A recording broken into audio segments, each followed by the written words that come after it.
ஒரு 5 ஆண்டு காலம் உங்களோடு இருந்து நாங்களும் இந்த துறையிலே உங்களுடைய ஆதரவோடு உங்களுடைய துணையோடு ஒவ்வொரு நகரத்திலும் அதை சுத்தமாக வைத்து பொதுமக்களிடையே ஒரு நல்ல பெயர் வாங்கியிருக்கிறோம் என்று சொன்னால் அதற்கு முக்கியமான காரணம் தூய்மை பணியாளர்கள் தான் என்பதை நான் உங்களுக்கு நான் சொல்ல பெருமைப்படுகிறேன்.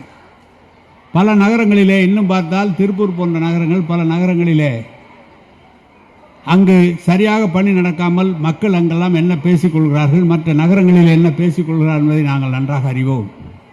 எனவேதான் நம்முடைய முதலமைச்சர் தளபதி அவர்கள் உங்களுடைய கோரிக்கை வந்தபோது அதை கனிவோடு பரிசீலித்து உங்களுக்கு தேவையானதை நீங்கள் என்ன விரும்புகிறீர்களோ அதை செய்து தர வேண்டும் என்று எங்களுக்கு உத்தரவிட்டு அதை நம்முடைய சேகர் பாபு அவர்கள் முன்னின்று அவர்களெல்லாம் இந்த என்யூஎல்எம்ஐ தொடர்ந்து பல்வேறு இடங்களிலே பணியமர்த்தி அனைவரும் பாதிக்கப்படாத அளவிற்கு நம்முடைய தளபதியினுடைய அரசு அன்றைக்கு பணியாற்றியது.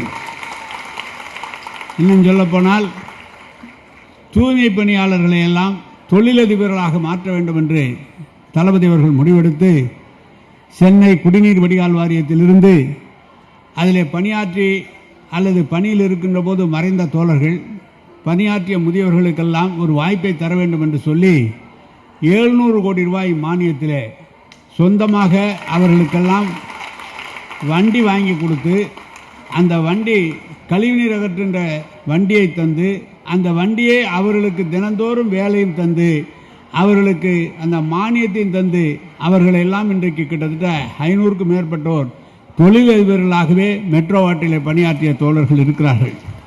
நான் இதெல்லாம் சொல்வதற்கு காரணம் பல்வேறு நேரங்களிலே பல்வேறு இடங்களிலே அரசாங்கத்திலே சில பல காரியங்கள் செய்து கொடுக்க முடியாமல் கூட போயிருக்கும்.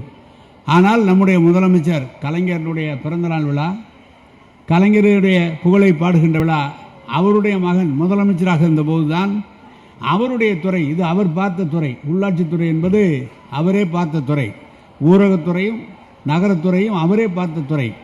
அதனால் நன்கு அறிந்த காரணத்தால் இந்த காரியங்கள் எல்லாம் அவருடைய மேற்பார்வையிலே சிறப்பாக செய்யப்பட்டு வந்திருக்கிறது. இன்றைக்கு கூட தூய்மை பணியாளர் நான் முதலமைச்சரிடம் சொல்லிவிட்டு வந்தேன். சேகர்பாபு அவர்கள் ஏற்பாடு செய்திருக்கிறார், அங்கே தூய்மை பணியாளருக்கு நலத்திட்ட உதவிகள் வழங்குவது என்று சொன்னேன். போயிட்டு வாருங்கள் என்று சொன்னதோடு அவர் அதை மகிழ்ச்சியாக எடுத்துக்கொண்டார்கள். இவரை தொடர்ந்து கழகத்திலே நாங்களும் மாவட்ட செயலாளராக கிட்டத்தட்ட ஒரு 10-15 ஆண்டு காலம் கிழக்கு மாவட்ட செயலாளராக இருந்திருக்கிறார். நானும் ஒரு 23 ஆண்டு காலம் மாவட்ட செயலாளராக இருந்திருக்கிறேன். எங்களுக்கெல்லாம் இப்படி தொடர்ந்து கலைஞருடைய பிறந்த நாளோ தளபதியுடைய பிறந்த நாளோ அல்லது கழகத்தினுடைய வளர்ச்சி நாள் என்று சொன்னால் ஒரு 100 கூட்டம் தொடர்ந்து நடத்துவது என்பது சேகர் பாபு அவர்கள் திருச்சி சென்னையிலே சிறப்பாக நடத்தி கொண்டிருக்கிறார்கள். நாங்கள்லாம் எங்களுடைய ஏரியா 17 சட்டமன்ற தொகுதிக்கு நான் மாவட்ட செயலாளர் இருந்திருக்கிறேன்.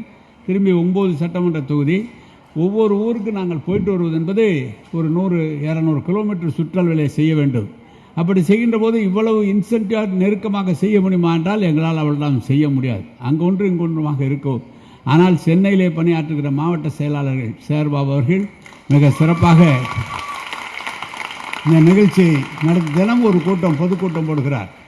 கழகத்தின் பொருளாளர் வந்து பேசி சென்றிருக்கிறார், துணை பொதுச் செயலாளர் வந்து பேசி சென்றிருக்கிறார்கள், நடிகர் அவர்களும் வந்து பேசி சென்றிருக்கிறார்கள். இன்றைக்கு நான் பொதுக்கூட்டத்தில் அதிகமாக பேசுவதில்லை, அதனால் இது ஒரு வேலையை எனக்கு கொடுத்திருக்கிறார். பொதுக்கூட்டத்தில் நீண்ட நேரம் பேச மாட்டோம். செய்ய சொன்னால் மாநாடு போடுவோம், கூட்டம் போடுவோம், எல்லாம் இந்த மாதிரி ஏற்பாடு பண்ண சொன்னால் எல்லாம் ஏற்பாடு பண்ணுவோம். பொதுக்கூட்டத்திலே அதனால் யார் யாருக்கு என்ன வேலை தர வேண்டும் என்று அறிந்து எனக்கு இந்த வேலையை தந்திருக்கிறார் இந்த கிழக்கு மாவட்ட கழக செயலாளர்கள். எனவே இந்த இயக்கம் தலைவர் கலைஞர் அவர்கள், தளபதி அவர்கள் தொடர்ந்து ஏழை எளியவர்களுக்கு, நடுத்தர மக்கள், மிகவும் தாழ்த்தப்பட்ட பிற்படுத்தப்பட்ட மக்களுக்காக உழைக்கிற ஒரு இயக்கம்.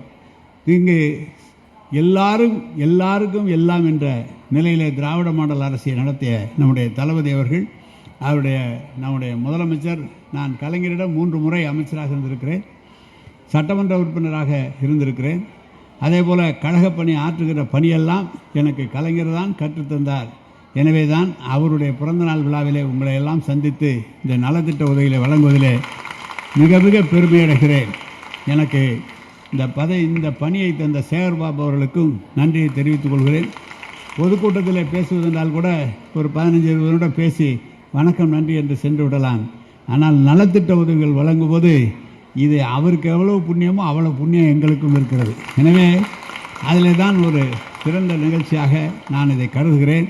உங்களை எல்லாம் மீண்டும் சந்திக்கிற அந்த வாய்ப்பை தந்த சேகர்பாபு அவர்களுக்கும் மீண்டும் தளபதி தலைமையில் இந்த ஆட்சி அமைவதற்கு ஒரு அடித்தளமாக இன்றைக்கு வந்திருக்கிற கூட்டம் என்பது மீண்டும் கழகாட்சியை உருவாக்குகிற அவரெல்லாம் சொல்லிக் கொண்டிருக்கிறார்கள். 8 மாத காலத்தில் உள்ளாட்சி தேர்தல் வர இருக்கிறது, உங்களால் முடியுமா என்றெல்லாம் சொல்கிறார்கள். முடியும் என்பதை நிரூபிக்கின்ற ஒரு கூட்டமாக இதை எடுத்துக்கொள்வோம்.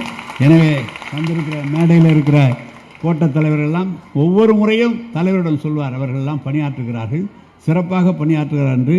அவரும் அவருடைய கணவரும் வந்திருக்கிறார்கள். எனவே தான் மீண்டும் அவர்கள்தான் மக்கள் பணியாற்ற வருவார்களே தவிர புதியவர்கள் யாரும் வருவதற்கு வாய்ப்பில்லை. எனவே அவர்களையும் வாழ்த்துகிறேன். மீண்டும் நீங்கள் வெற்றி பெற வேண்டும், அதன் மூலம் கழகம் பயன்பெற வேண்டும், தளபதி அவர்கள் அதன் மூலம் புகழடைய வேண்டும் என்று வாழ்த்தி விடைபெறுகிறேன். வணக்கம், நன்றி.